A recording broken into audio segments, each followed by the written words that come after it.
सल्तनत उस्मानिया का नाम किसी नस्ल या कौम से नहीं बल्कि इसके पहले हुक्मरान सुल्तान उस्मान गाजी के नाम से मंसूब है। उस्मान गाजी के वालिद का नाम अर्तुगरल गाजी था। काई कबीले के सरदार सुलेमान शाह के बेटे अर्तुगरल गाजी ने आज से ठीक 800 साल पहले एक ख्वाब देखा।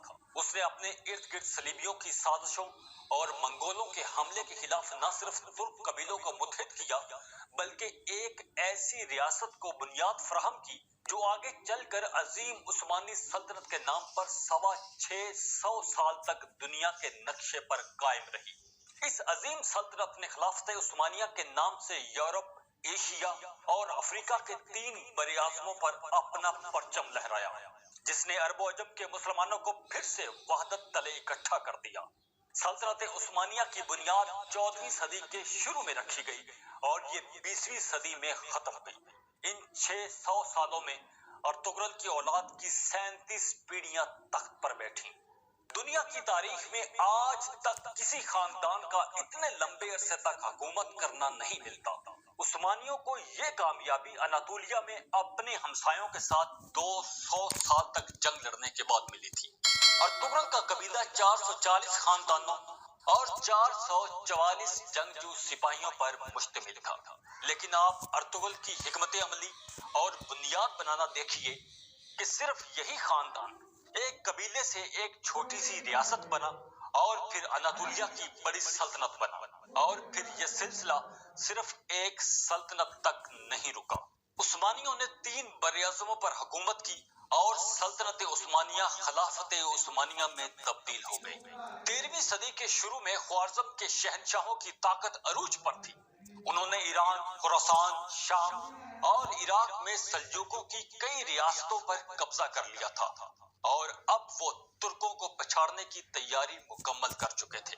एशिया की तमाम इस्लामी रियासतों पर कब्जा करना उनका मंसूबा था। इसीलिए अब वो तुर्क कबीलों और सल्जूकों को मारकर अनातोलिया को भी कब्जे में लेना चाहते थे। लेकिन ऐन उस वक्त चंगेज खान एक तूफान बनकर उठा और उसने सल्तनत ख्वारिज़्म को पाश पाश कर दिया। चंगेज खान की तबाही को देखकर तुर्क कबीले जनूब की तरफ भागे। इनमें से कुछ कबीले ईरान और शाम जाकर बस गए और वहां इक्तदार हासिल करके तुर्कमानी मशहूर हुए और कुछ कबीले जनूब की तरफ गए और वहां सलातीन सलूक से लड़ाई शुरू कर दी। लेकिन वहां उन्हें शिकस्त हुई और वहां से वो वापस होकर एशियाई कूचक में सल्जूकों से आकर मिल गए। जब चंगेज खान के हमलों के खौफ से तुर्क कबाइल इधर उधर अपनी मंजिलें तलाश कर रहे थे तो उन्हीं कबाइल में से एक कबीला सुलेमान शाह का भी था। यह कबीला तुर्कमान ओगोस के कबीले का एक हिस्सा था। कई कबीले के जद्दे अमजद ओगोस खान के 12 बेटे थे, जिनसे 12 कबीले बने।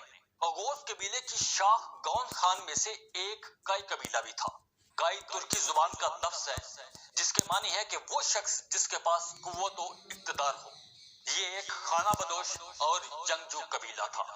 इन्हें जहां सरसब्ज इलाका और पानी नजर आता, ये लोग वहीं खैमे गाड़ कर डेरा डाल लिया करते थे। ये काई कबीला अर्तुगरल के बाप सुलेमान शाह की क़ियादत में शाम की तरफ जा रहा था कि रास्ते में दरिया फुरात को अबूर करते हुए सुलेमान शाह डूबकर हलाक हो गए और सुलेमान शाह की वफात के बाद ये काई कबीला भी तकसीम हो गया। लेकिन जो लोग बाकी रह गए वो अर्तुगरल और उसके भाई दुंदार के साथ एशियाई कूचक की तरफ रवाना हो गए और आगे जाकर सुल्तान अलाउद्दीन की सल्तनत में दाखिल हो गए। अर्तुगरल का कई कबीला सिर्फ 420 घरानों पर मुश्तमिल था और ये कबीला सुल्तान अलाउद्दीन की सल्तनत की तरफ जा रहा था ताकि वो तातारियों के हमलों से बच सकें और अपनी आने वाली नस्लों को एक महफूज मुकाम दे सकें और अपने जानवरों को चरागाहों तक ले जा सकें। कई कबीला जब कूनिया के रास्ते में था तो अंगूरा के करीब अर्तुगरल को 2 अफवाज जंग करती नजर आई। अब उन्हें ये नहीं पता था कि ये अफवाज कौन है, किसकी है, कौन हक पर है और कौन नहीं है। बस अर्तुगरल ने देखा कि एक कमजोर फौज पर एक ताकतवर फौज गालिब आ रही है तो अर्तुगरल ने कमजोर फौज के साथ मिलकर लड़ना शुरू कर दिया। अर्तुगरल के साथ 444 जंगजू सिपाही थे। उसने ये जानने की कोशिश नहीं की कि ये फौज कौन सी है और इसके बदले में क्या इनाम मिलेगा। अर्तुगरल के हमले के बाद जीती हुई फौज को शिकस्त हो गई और जो फौज हार रही थी वो जीत गई। اس طرح جنگ کا پانسا پلٹ گیا اور تغرل نے جس فوج کا ساتھ دیا تھا وہ سلجوق سلطنت کی فوج تھی اور سامنے منگولوں کی فوج تھی جو ہار گئی، اور ان کی بر وقت مدد سے سلطان علاء الدین کی فوج کو فتح حاصل ہوئی جسے تاتاریوں کی ایک بڑی فوج نے گھیر رکھا تھا۔ اور تغرل کا کارنامہ بہت